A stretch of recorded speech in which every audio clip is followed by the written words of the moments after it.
Stop, arrêtez tout. Si vous vous intéressez aujourd'hui à l'énéagramme ou au fait de faire un test énéagramme, vous devez impérativement voir cette vidéo juste avant. Et pour parler du test énéagramme qui m'intéresse, que moi aussi j'ai envie de faire, j'ai envie de comprendre, j'ai envie de découvrir cet outil, j'ai fait appel à Nico Pen. Nico Pen est un expert francophone aujourd'hui sur le domaine de l'énéagramme.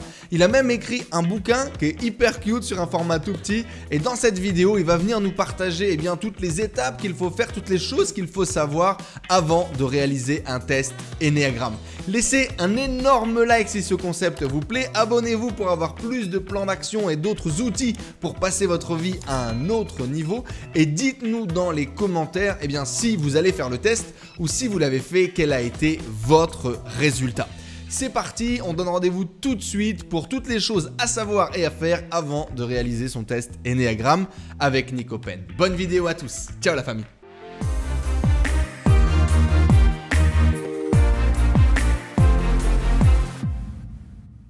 Hello les amis, si vous êtes sur le point de faire un test énéagramme, regardez impérativement cette vidéo, restez connectés avec nous. Aujourd'hui, nous sommes avec Nico Pen. Salut Nico. Hello Enzo, bonjour. Comment tu vas? Très très bien. Aujourd'hui, nous avons la chance les amis, l'accent du sud de Nico va rayonner, va illuminer notre interview, notre partage.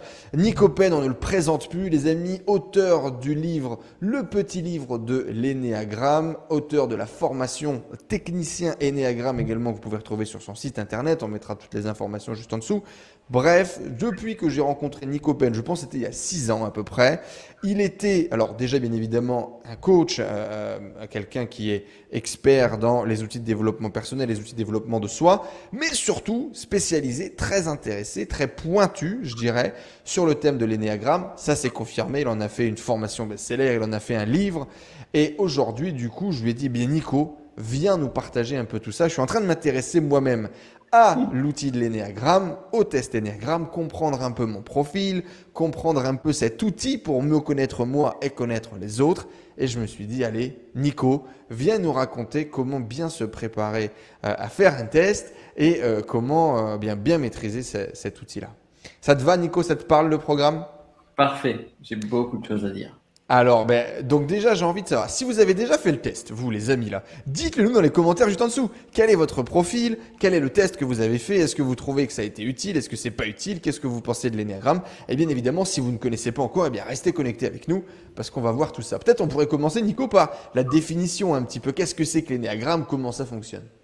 Oui, tout à fait. Déjà, on va commencer par la base. Alors, l'énéagramme, on pourrait le voir au départ comme un outil de profilage de personnalité. Donc ça pourrait être vraiment la définition de base. Moi, j'aime aller beaucoup plus loin en disant c'est un outil de connaissance de soi. Un outil pour apprendre à mieux se connaître, à mieux se trouver, à mieux comprendre les mécanismes qui sont cachés à l'intérieur de nous. Et, cerise sur le gâteau, c'est également un outil qui va permettre d'améliorer les communications, d'améliorer les relations avec les autres. Donc il y a vraiment ces deux aspects. C'est un outil vraiment très puissant au regard de tout cela. Ok. Comment ça marche du coup? Tu parles de profilage de personnes, de connaissance de soi? Alors, souvent, quand on parle de profilage de personnalité, on a tendance à dire moi, je ne suis pas un profil en particulier, je suis bien plus que ça, je suis une personne, je ne rentre pas dans des cases. Donc ça, déjà, toute chose, j'aimerais vraiment revenir sur ce point fondamental qui, pour l'énéagramme ou d'autres outils de profilage de personnalité, car ce n'est pas le seul, c'est que il ne faut pas voir les profils de personnalité comme j'ai tel ou tel profil, mais plus comme une famille de personnalités. C'est-à-dire une façon de voir le monde et la vie. Par exemple, si tu prends ta carte d'identité sur ton passeport, tu as marqué ton nom, ton prénom, ton année de naissance et ton sexe. On sait très bien que ton année de naissance ne te définit pas. Ton âge ne va pas te définir, ton sexe non plus. Mais en même temps, ça contribue à ton identité. D'un point de vue psychologique, le profil de personnalité va être également un élément, et un élément très fort, fondamental de notre identité. Okay. Ça, c'est vraiment le point de base. Maintenant, sur l'énéagramme, on divise… Alors, grosso modo, avant qu'on rentre un peu plus dans le détail, à quoi ça sert? À quoi ça sert de se mettre justement un petit peu dans une case? Et puis, est-ce que ça marche vraiment? Est-ce que quelqu'un qui me connaît pas peut me dire, bon ben voilà, toi t'es brun, tu fais 1m86, t'es né dans le nord de la France à côté de Valenciennes. Alors toi, forcément, t'es quelqu'un de colérique. Quand tu t'assois, tu croises les jambes et tu fais pipi assis. Est-ce qu'on peut vraiment imaginer ça? Est-ce qu'il est possible comme ça de profiler, de définir comment ça marche? Alors, oui et non, c'est-à-dire que il est possible d'avoir des informations. C'est un peu la méthode de Sherlock Holmes ici que tu décris, c'est que je vais prendre différents indices sur la personne, mais ces indices vont me donner différentes déductions. Ça ne va pas forcément me dire c'est ça, ça, ça, ça. Il y a des outils de profilage de personnalité qui sont vraiment sur le comportemental pur. C'est-à-dire, je vois le comportement de la personne et en fonction du comportement de la personne, je vais lui attribuer un profil de personnalité. L'énagramme, c'est pas du tout ça. C'est d'ailleurs pour ça qu'on va revenir sur les tests et voir le gros problème, la grosse difficulté, le gros écueil que l'on peut trouver au travers des tests d'énagramme. Ouf, cliffhanger. Attention, le test d'énagramme n'est pas ce que vous pensez être. Ce n'est pas ce que vous croyez. Génial. Mais nous y reviendrons. L'énagramme, c'est plus complexe que ça. On va dire, l'énagramme a la force de sa faiblesse. C'est que c'est un outil qui est très profond sur l'analyse de la personnalité, très profond sur l'analyse psychologique, mais en même temps, qui le rend celui-ci plus difficile pour trouver, pour rechercher le profil, pour voir le profil de quelqu'un. Je vais y revenir un petit peu après. Et on a tous, Nico, on a tous cette sensation et cette espérance pratiquement d'être unique et de croire que notre expérience, que notre vie est unique. Alors que finalement, la psychologie des années d'études nous prouve bien le contraire. Moi, j'ai été outré un jour de lire un bouquin qui a été écrit il y a 20 ans et de voir que cette nana, en 10 pages, avait résumé pratiquement l'intégralité de ma vie. Et je me suis dit, mais comment c'est possible de profiler autant, quoi? Comment quelqu'un peut rentrer autant dans ma tête? Donc ça marche vraiment finalement ces profilages-là et comment c'est possible?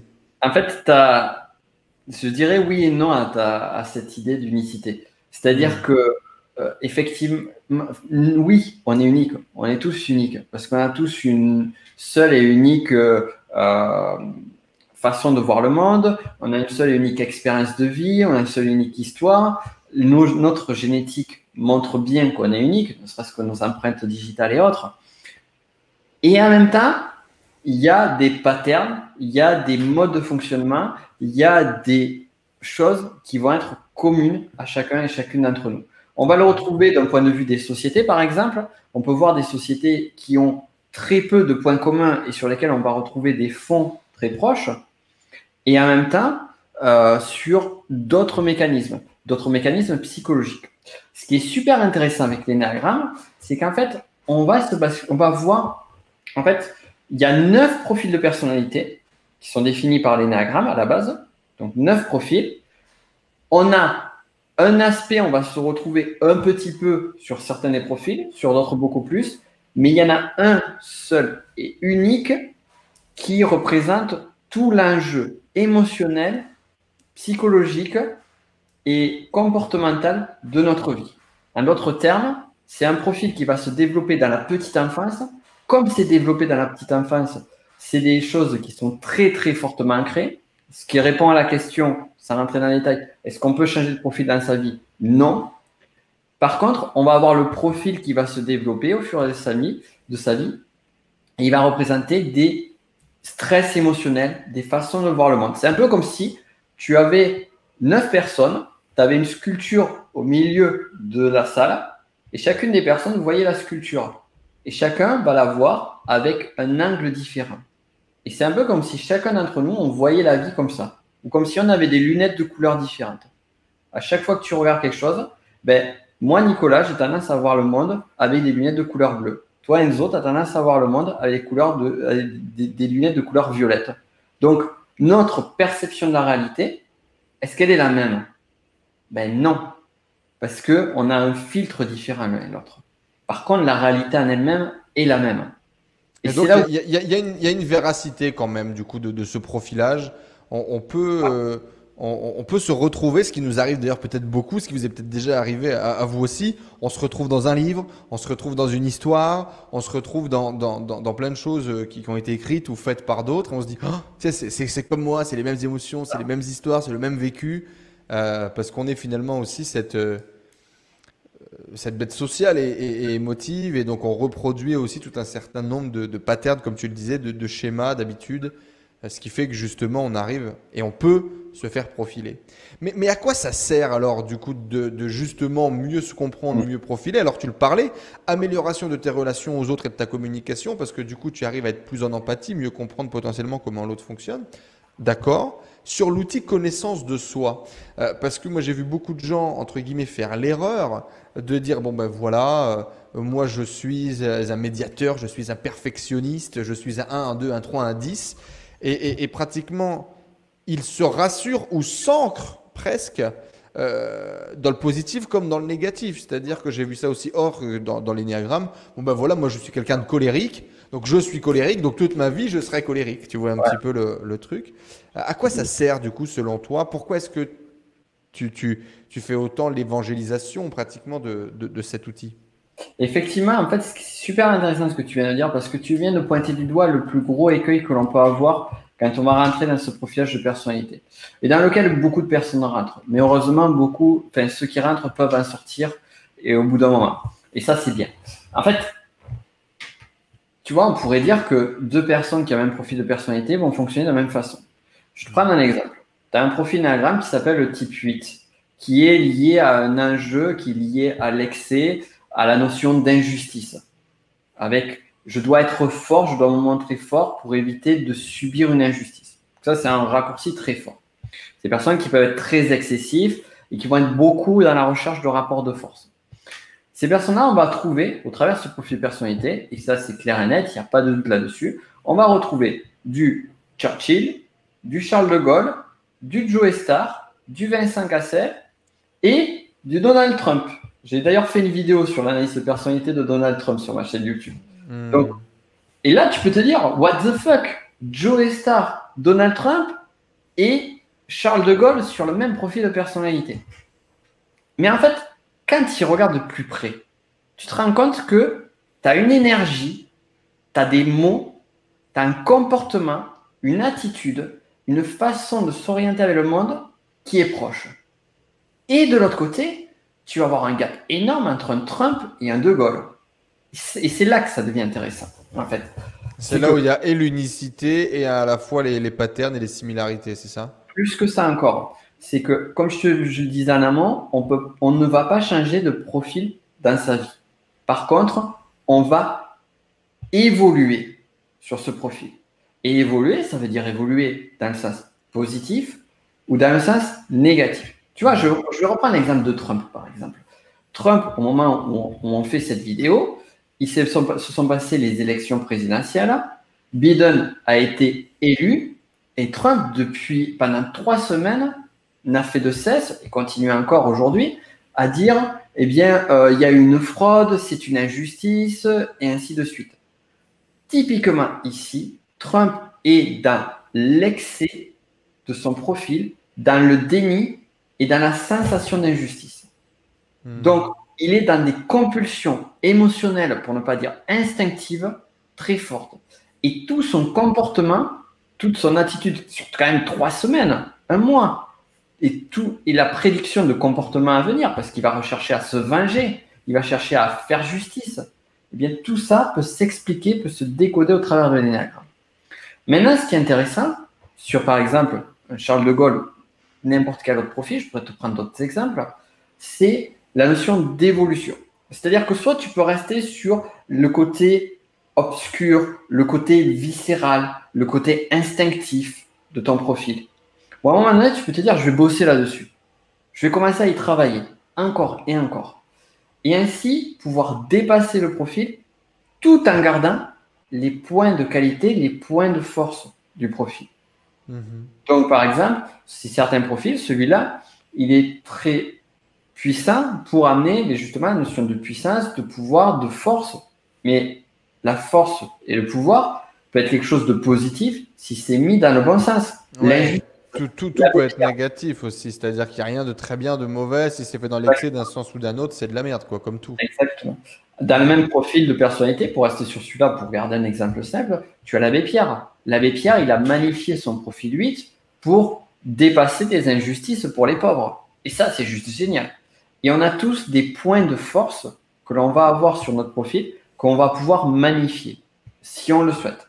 Donc, pour répondre à ta question, à quoi ça sert? Ben, tu pourrais te dire en termes de développement personnel pur, ça va me servir à avoir les trucs entre guillemets, les trucs qui sont pas bien chez moi pour pouvoir les atténuer, pouvoir les enlever et trouver les points positifs, les points de force pour pouvoir les magnifier. Ça, c'est une façon de voir les choses. Une autre façon de voir les choses, qui est très complémentaire et qui va dans le même sens, c'est pour moi la notion de connais-toi toi-même. Cette phrase qui était sur le temple de Delphes, connais-toi toi-même, qui a été reprise par Socrate sur les textes de Platon et qu'on va retrouver ça et là, et avec une autre citation qui est connais-toi toi-même et tu connaîtras l'univers et les dieux. Et en s'explorant, en cherchant à se connaître soi, à se connaître intimement, profondément, tu vas arriver à découvrir les trésors intérieurs. Tu vas arriver à découvrir le vrai sens de qui tu es. Et au regard de ton profil, tu vas aussi avoir des infos sur pourquoi est-ce que tu as fait tel choix. Pourquoi est-ce que tu es allé dans telle direction? Mieux comprendre tes décisions du passé, etc. Et tu te rends compte que tu es beaucoup plus piloté par ton inconscient, en l'occurrence, par tes émotions.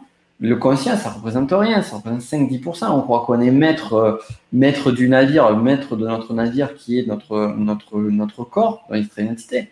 Mais en fait, on n'est pas maître de grain, enfin, on est maître d'une partie, mais elle est infime.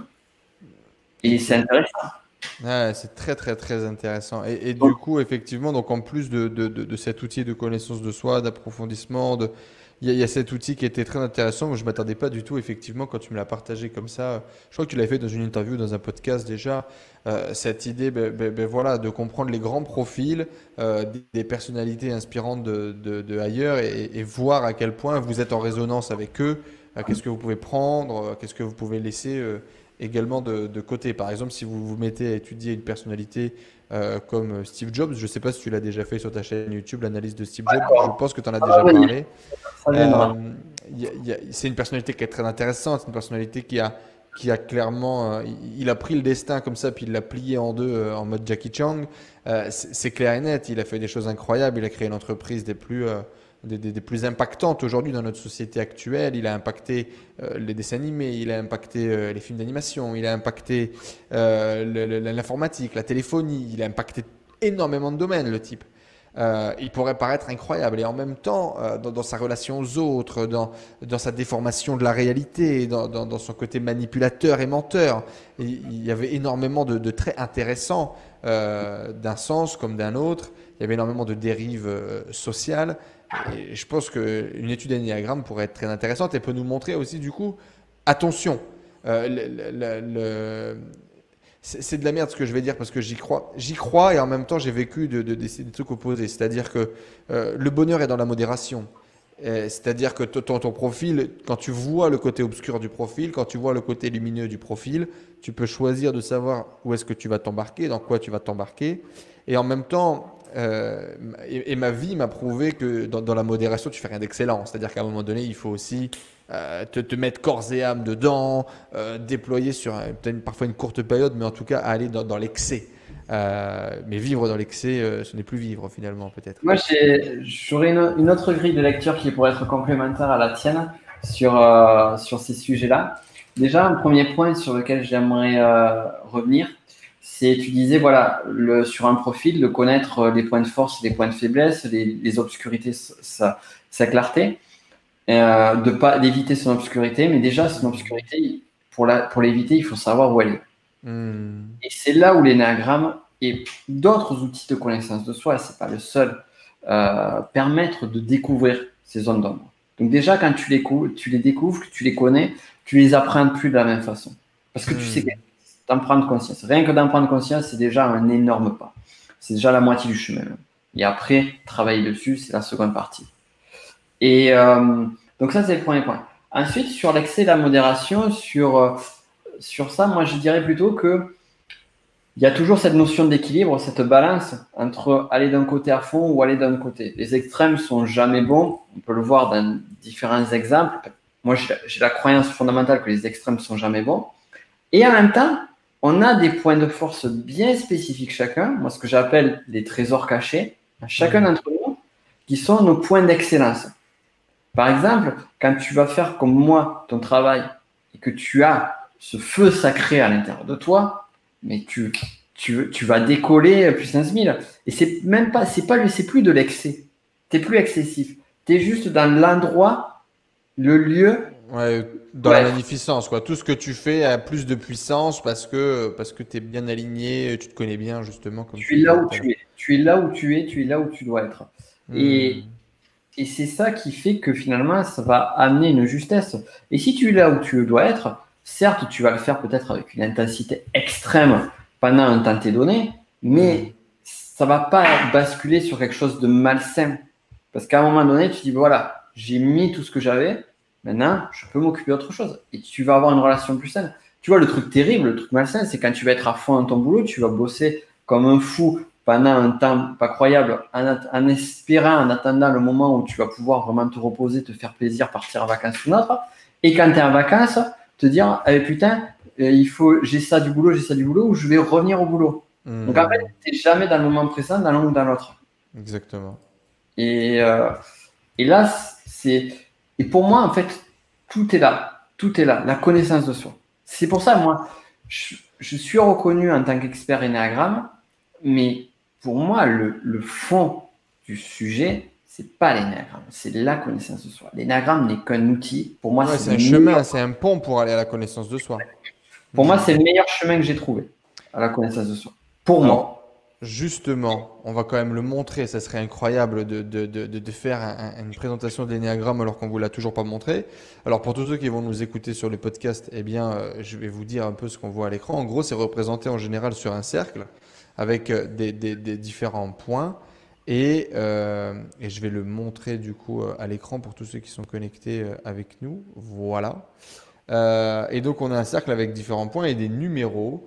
Et puis ils ont un nom. Alors je sais qu'il y a des gens qui leur donnent des noms différents. Tu vas pouvoir nous donner un peu ton interprétation. J'ai compris qu'il y avait beaucoup d'interprétations un peu différentes.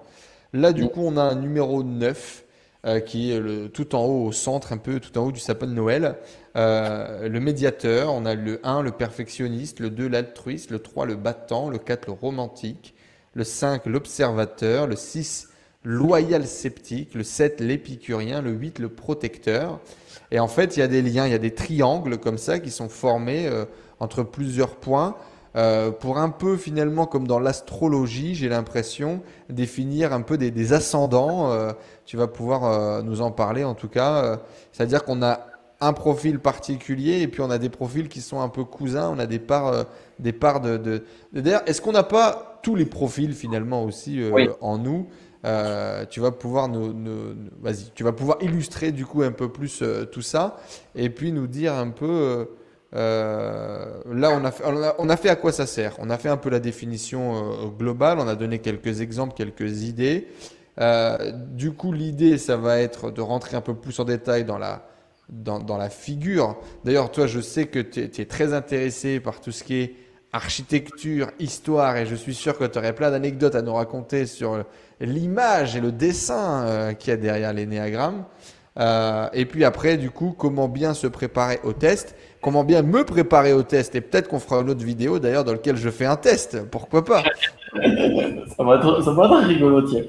Alors, déjà, première chose, j'en parle. D'ailleurs, je ne l'ai pas montré tout à l'heure, mon petit livre de l'énéagramme qui. Eh ben oui, montre-le nous. Qu'on le voit un petit peu. Et si on regarde à l'intérieur, effectivement, tu vois, on retrouve la figure, la fameuse figure, sauf qu'il n'y a pas de nom sur les 9 profils. Pourquoi? Alors, j'ai étudié ce qu'il faut savoir à la base, c'est qu'il y a différents courants, différentes interprétations sur l'énéagramme. On retrouve des traces très, très, très, très, très, très vieilles de l'énéagramme. Oui. Et en même temps, c'est difficile d'avoir une source qui est fiable historiquement. Crois-moi que j'ai fait des recherches d'archéologues un peu là-dessus. Et en fait, premier point. Il n'y a pas de père, c'est ça? Il n'y a pas de fondateur de l'énéagramme? Si. Il y a quand même un fondateur moderne de l'énéagramme de personnalité tel qu'on l'entend, c'est Claudio Naranjo. Et du coup, tu viens me faire le point direct, c'est qu'il y a différentes écoles de pensée. Alors moi, je me suis vraiment intéressé au courant majoritaire et pour voir les points de force, les points de faiblesse, pour arriver à trouver la substance scientifique moelle de l'énéagramme. Moi, ce qui m'intéresse, ce sujet, c'est la vérité profonde des choses. Ça, c'est vraiment clés chez moi. C'est très personnel. Et à chaque fois, je revenais au fondateur Claudio Naranjo. Souvent, j'avais des insights, soit des intuitions. Je me disais, sur cette école de pensée, ils disent ça, mais il y a un truc qui ne me plaît pas. Et j'avais une sensation, et j'arrivais à trouver un mot sur la sensation. Et après, plus tard, je découvrais le travail de Claudio Naranjo qui disait exactement la même chose. Okay. Donc, moi, mon travail est très, très proche de l'origine de l'énéagramme. Pourquoi? Pas parce qu'il oublie toutes les modernisations, toutes les évolutions de l'outil, mais plus parce que c'est là qu'on va trouver vraiment la version la plus pure du. Oui, il y a une justesse pour toi qui résonne en tout cas. Qui est redoutable, je dirais même. Et en fait, sur le typage classique, moi, je ne mets pas de nom, je mets juste des numéros pour la simple et bonne raison, donc c'est vraiment d'un point de vue plus philosophique et déontologique, et aussi par ma connaissance de la linguistique, qui est que à chaque mot, on va mettre une émotion, on va mettre une perception. Bien sûr. Si tu as parlé du… Bah oui, moi je me vois, moi j'aimerais plutôt être un romantique qu'un loyal sceptique. Loyal sceptique, c'est pas très vendeur, typiquement. Voilà. Tu vois. Et tu vois, et déjà, rien que là, tu as une orientation qui se fait, alors que quand on connaît le romantique, les 4 sont pas forcément tous romantiques. Il n'y a pas que ça. Si on prend le 7 avec l'épicurien, épicurien, qu'est-ce que ça veut dire? Est-ce que c'est sur le sens moderne? Oui, apparemment. Mais si un philosophe, tu lui parles d'épicurisme, il va te parler de sobriété et de bien d'autres choses. Donc, tu vois, tout est connoté. Donc, c'est pour ça que les numéros, c'est bien. Tu as 9 numéros et tu fais abstraction totale. On est vraiment sur du symbole pur. Tu fais abstraction totale de toute connotation. Il y a des mots-clés quand même. Il y a des mots-clés qui vont être liés à chacun des numéros, j'imagine. Il y a un nuage de mots, peut-être. Oui, ça sera plus des descriptifs sur la personnalité. Je ne vais pas rentrer dans le détail. C'est vrai que sur le livre, j'en parle plus. Tu retrouves les différents mots-clés que vont utiliser certains profils. Ça, c'est super intéressant dans la sémantique d'une personne. Tu peux retrouver des mots-clés qui peuvent donner des indices sur le profil, mais sur l'énergie de la personne. Tu vois, toi, tu as une énergie qui est communicante, qui est active, qui est énergique. Alors, sans te spoiler ta recherche de profil énéagramme, je peux te dire clairement Garde-en un peu, cliffhanger. Je peux te dire clairement que le romantique, eh bien, c'est un profil… Ouais, je ne suis pas un 4, ça c'est sûr et certain. Tu vas pouvoir l'oublier, le 4. Ouais. Et donc, tu vois, il y a des choses, il y a des indices qui ressortent et des choses qui sont… À première vue, je suis plutôt du côté 7 de la vie, moi. Peut-être pas. Je ne sais pas. Je sais pas. En tout cas, il y a des gens qui m'ont dit que j'étais un 7. Et ça, c'est la grosse erreur qui s'est faite en énéagramme. C'est une des grandes grosses erreurs avec les tests. Mais c'est comme dans le développement personnel. Tu as lu 2 bouquins, tu as l'impression d'avoir compris la vie et du coup, tu mets tout le monde dans une case. C'est ça? Exactement. Et tu as l'impression… Et en fait, l'énéagramme, comme je le disais tout à l'heure, a la force de ses faiblesses. C'est-à-dire que c'est un outil qui est très puissant, très redoutable sur l'explication psychologique. On est loin de… Certains ont essayé de dénigrer les outils de profilage de personnalité en parlant de l'effet Barnum. Je ne vais pas parler en détail de cet effet psychologique, j'inviterai ceux qui souhaitent à regarder, mais on est loin de cet effet-là. Mais alors, en gros, rapidement, quelques mots, ça m'intéresse un peu. C'est l'idée de dire, à partir du moment où tu te mets une étiquette, du coup, tu te définis comme tel? Non, l'effet Barnum, c'est quand tu as une description de la personnalité qui est assez approximative. Genre, par exemple… Oui, tout le monde rentrerait dans la description, c'est ça? Tu as tout compris. Genre, vous avez besoin de voir du monde, mais en même temps, vous avez besoin de temps pour vous. Et tu as tout un descriptif comme ça qui avait été fait. Et en fait, sur l'énéagramme, ça marche pas, quoi. C'est juste off. On est capable d'être beaucoup plus précis et c'est quand même, il y a quelque chose de réel, quoi. On est sur une finesse, mais vraiment au cordeau. Et ce qui va se passer, c'est que c'est tellement fin que c'est aussi subtil. C'est-à-dire que c'est pas le comportement d'une personne qui va dire son profil de personnalité. C'est pas parce que tu es, comme je te dis, énergique, que tu as une énergie qui va vers l'avant, que tu es entrepreneur, d'ailleurs sur ton activité, que ça va dire que tu es tel profil. C'est pas du tout ça. Faut creuser un peu plus, quoi. C'est ça, ça va juste donner des indices. Moi-même, je ne me permettrai pas de te dire ton profil. Alors, pour 2 raisons. La première, c'est que même malgré mon domaine d'expertise, même malgré mon expérience, je peux me tromper. Donc, quelqu'un qui te dit avec aplomb, tu es 7, tu es 9, tu es ceci, cela, eh bien, il oublie le fait qu'il peut se tromper. La déduction à l'énéagramme, c'est très, très subtil, c'est très délicat. Il faut vraiment avoir des années de connaissances sur le sujet. Et quelqu'un Connaissance de soi aussi, j'imagine, surtout, non? Comment? Connaissance de soi aussi, plus que de connaissance de l'outil. Et ses propres biais psychologiques aussi, dans la façon d'interpréter. Donc, c'est pour ça que c'est quelque chose de très subtil. Et point numéro 2, et là, on va pouvoir faire le pont avec le test, c'est que, d'ailleurs, le point numéro 1, on peut faire le pont aussi, c'est que si je te donne ton profil, je t'enlève tout le travail de connaissance de soi, De recherche, d'essayer de comprendre. d'introspection, essayer de comprendre, de rechercher. Et tout ce travail, le fait d'hésiter, le fait de galérer, le fait de te voir sur 3 profils au lieu d'un, eh bien, ça va te faire mieux te découvrir, mieux te comprendre, mieux te connaître. Ouais, donc l'important, encore une fois, c'est pas le résultat, c'est le process, quoi. Voilà, c'est le chemin. C'est le chemin le plus important. Et on a bien donc au test Enneagramme, comme tu l'as compris, ce que je te disais, c'est qu'un comportement ne définit pas un profil de personnalité. De même, on a une grande partie qui est inconsciente de notre personnalité. Donc, on croit se connaître, on croit savoir certaines choses, sauf que, eh bien, des fois, on se plante. Et on se plante littéralement. Et ce qui fait que les tests Enneagramme sont la grande majorité.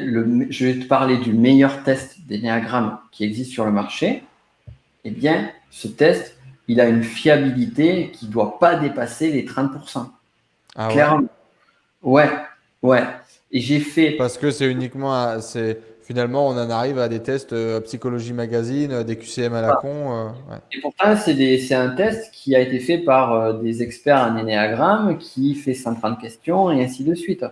Sauf que, je vais te donner mon exemple concret, mon retour d'expérience. Il y a une différence déjà entre ce que tu es conscient, ce que tu sais pas, ce que tu es capable de dire, ce que tu n'es pas capable de verbaliser.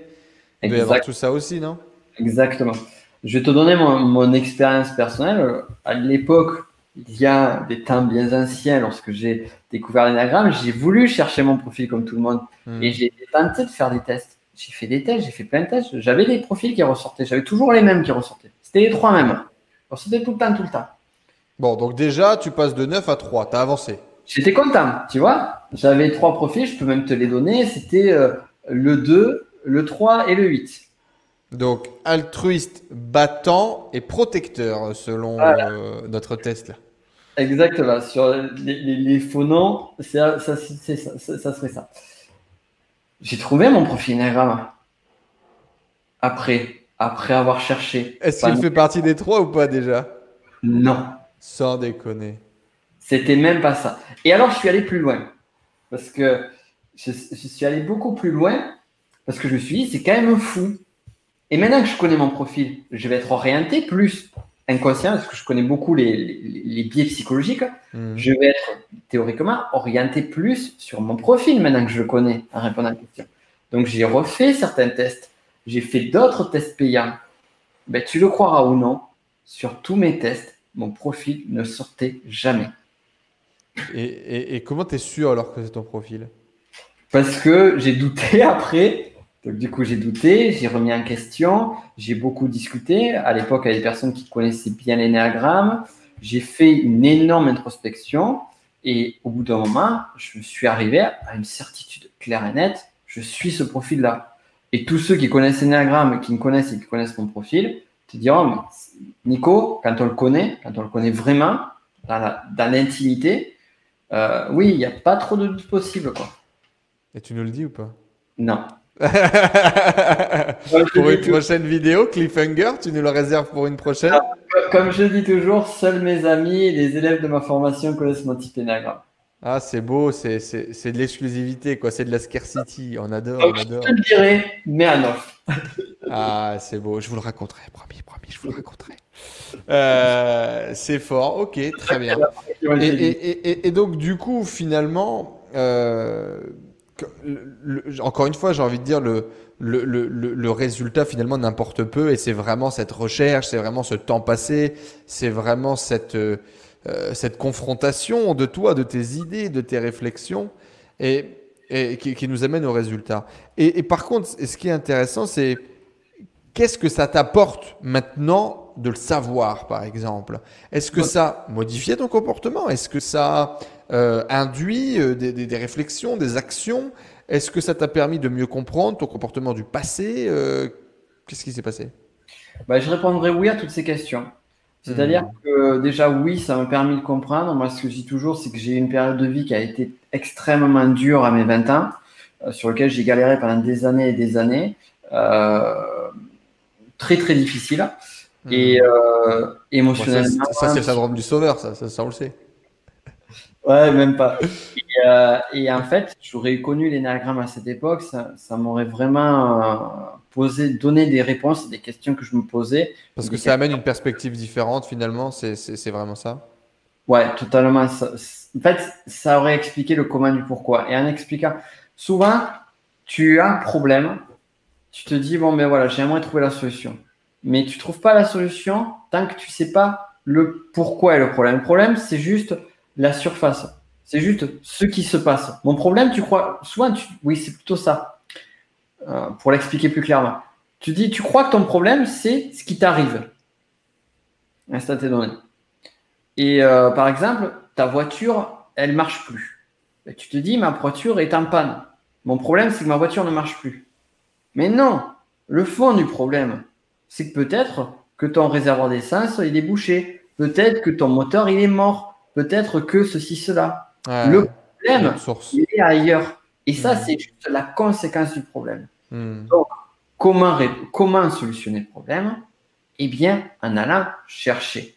Chercher la cause du problème. Et une fois que tu as la cause du problème, tu arrives à le résoudre. Tu commences Hmm. à résoudre celui-ci. Mais sans la chercher, tu ne peux pas trouver. Ta voiture, elle est morte, elle est morte. Tu ne peux plus avancer. Et dans nos situations de vie, c'est exactement la même chose. Donc, comprendre la raison, le comment du pourquoi, et après, travailler dessus. Ça, c'est un des premiers points. Donc, introspection, ça m'a permis aussi de connaître des choix de vie, des choix personnels, des directions, ma façon aussi, par exemple, on parlait d'entrepreneuriat tout à l'heure. Pourquoi est-ce que ma relation à l'entrepreneuriat est différente de la tienne, est différente de celle d'une autre personne? Mais parce que nos profils de personnalité nous amènent vers différents enjeux, différentes problématiques que l'on souhaite à solutionner. Dans le sens, si je vais quelque part, si je désire quelque chose, c'est qu'il y a une raison psychologique en fond.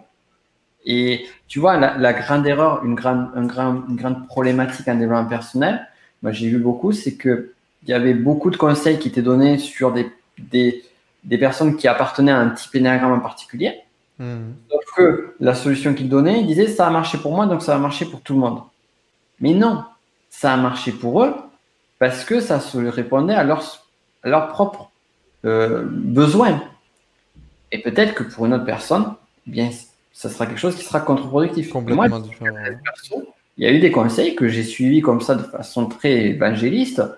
Et en fait, ça m'éloignait encore plus, ça me détruisait plus que ça me créait. Hmm. Mais bon, ça Donc, t'a fait avancer d'une façon ou d'une autre, quoi. Ça a été un chemin. Hmm. ça m'a Mais il faut être permis. conscient de ça, en tout cas. Il faut Ouais, être conscient de ce côté imprécis. Il faut être conscient que la vérité de l'un n'est pas forcément ta vérité. Il faut être conscient que le chemin est plus important que le résultat. Quelle belle sagesse dans cette vidéo, en tout cas. totalement. Merci beaucoup, Nico, en tout cas, de nous partager tout ça. Du coup, eh bien, avant de partager, avant de réaliser votre test Enneagram, rappelez-vous bien que le niveau d'accuracy, en français on dit comment, le niveau de précision de ce test n'est pas forcément intéressant. Et puis, il vaut mieux. On peut quand même. Comment on fait alors pour faire son propre test? Est-ce qu'on a des questions? Est-ce qu'on a des bouquins qui vont nous permettre de donner les Oh, bonnes ouais. questions de...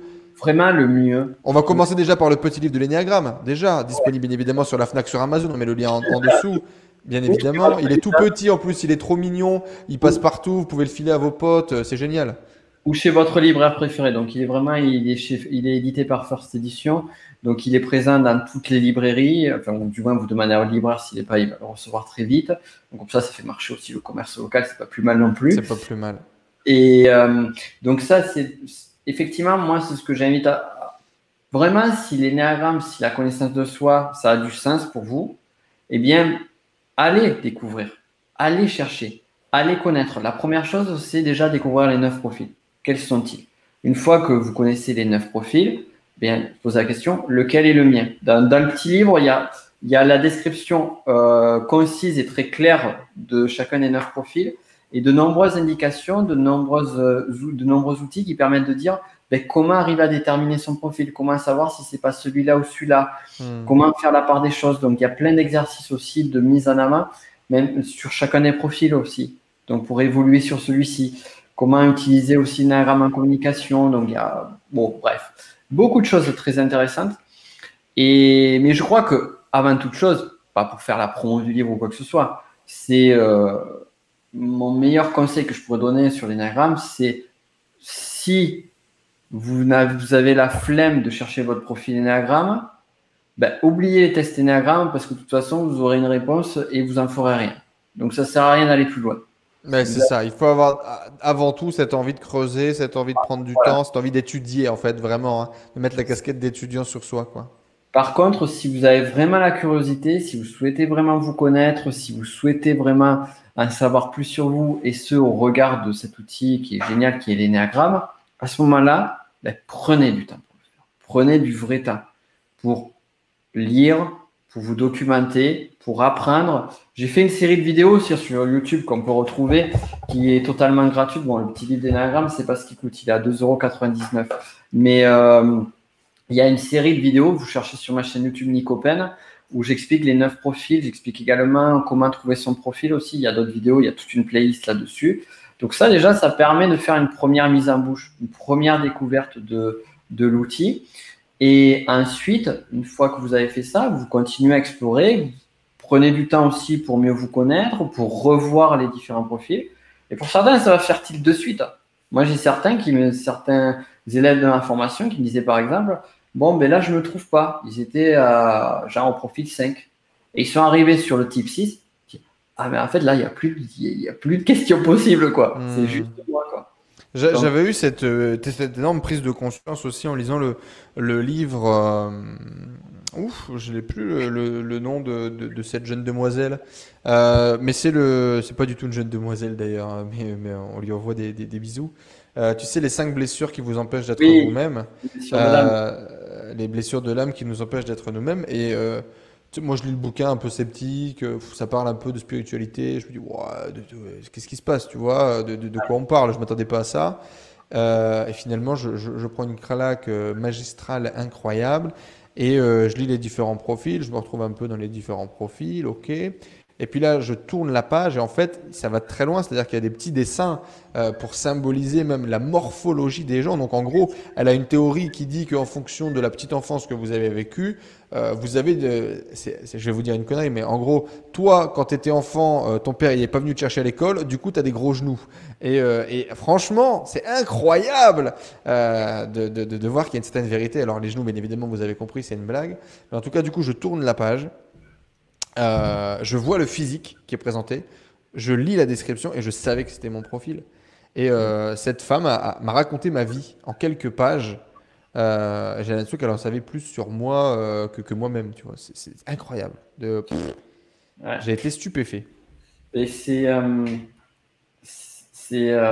j'adore cette phrase de Newton qui résonne à moi sans arrêt. Ce que nous connaissons est une goutte d'eau, ce que nous ignorons est un océan. Complètement. Et pour notre connaissance de nous-mêmes, c'est exactement ça. Exactement. Eh bien, c'est un plaisir, Nico. Et donc, du coup, fondamentalement, moi, ce que je comprends, c'est en tout cas que derrière, on va comprendre un peu mieux comment les émotions, surtout que l'on ressent. Est-ce que l'objectif de tout ça, c'est d'être heureux? C'est finalement trouver la clé du bonheur qu'il y a derrière? C'est de vivre mieux? L'objectif, c'est celui que tu voudras, celui que tu chercheras, celui qui sera le plus juste pour toi. Moi, je dirais, c'est d'être plus serein avec soi-même, avec le monde et avec les autres. Acceptation de soi en ligne de C'est déjà mire. pas mal. C'est déjà pas mal, effectivement, c'est déjà beaucoup. Nico, moi, si tu es d'accord, j'ai un petit projet, j'ai une petite idée. Je ne t'en ai pas parlé en off, je te dévoile tout ça. Écoute, je sais que c'est pas accurate. Je sais qu'on ne peut pas, parce que c'est ta vérité, ta vision. Mais est-ce qu'on ferait pas un espèce de petit coaching en direct? Je me mets dans le siège, je joue le jeu, promis, sans filtre, et on essaye de définir mon profil. Ce serait rigolo. Ça serait rigolo. On peut faire aussi, où on essaie de remplir quelques tests sur Internet, voir un peu ce qu'ils nous donnent. Et après, On fait le travail Nicopen, un peu en coaching, en direct. Je me prête au jeu, sans filet, peu importe ce qui sort, et on voit ce qui se passe. Mais à ce moment-là, je te demanderai par contre un travail préparatoire dont on a parlé à la vidéo, c'est que tu bosses les 9 profils. C'est que tu regardes les 9 profils. Bon, bah dans ce cas-là, j'accepte de bosser les 9 profils, de laisser infuser tout ça. On définit une date et on se fait ce profil avec un titre putaclic du genre « Je suis profil X, Nicopen reveal me ». Ou un truc du genre. La personnalité d'Enzo Honoré. Exactement. Et je pense que ça pourrait être très intéressant. Ça peut être marrant et à la fois très instructif pour tous les gens qui nous suivent. Donc super. En tout cas, les amis, on se retrouve du coup dans cette prochaine vidéo. Merci beaucoup à toi, Nico, d'être venu nous partager l'énéagramme, comment l'utiliser. Et puis, on se donne rendez-vous du coup dans la prochaine vidéo, les amis. Soyez là, abonnez-vous à cette chaîne YouTube pour ne rien rater. Tous les liens pour découvrir le travail de Nico, on mettra certainement un lien vers sa formation pour aller découvrir tout ça. Et puis, on se donne rendez-vous dans de prochaines aventures pour découvrir mon profil Énéagramme et puis pour découvrir bien évidemment des plans d'action au quotidien pour vous aider à réaliser vos rêves. À bientôt, Nico, et à bientôt tout le monde. Ciao, ciao. Merci à tous les amis d'avoir regardé cette vidéo. Si vous voulez bien évidemment en savoir plus sur l'énéagramme, on va vous mettre la deuxième vidéo là qu'on va réaliser avec Nico sur mon test. On n'a pas encore tourné, donc le suspense est à son comble. Laissez-nous un énorme like si la vidéo vous a plu. Dites-nous en commentaire quel est le test énéagramme, eh bien le résultat que vous avez obtenu. Et puis si vous voulez aller plus loin, il y a une nouvelle formation qui est dispo qui s'appelle Réveiller le leader qui est en vous. C'est tous mes meilleurs conseils pour réussir votre année et la passer à un autre niveau. C'est dispo dans le premier lien dans la description juste en dessous. Je vous donne rendez-vous dans la prochaine vidéo et puis dans d'autres vidéos. Abonnez-vous à la chaîne YouTube pour pouvoir ne rien rater et je vous souhaite une excellente journée. Ciao la famille, à bientôt.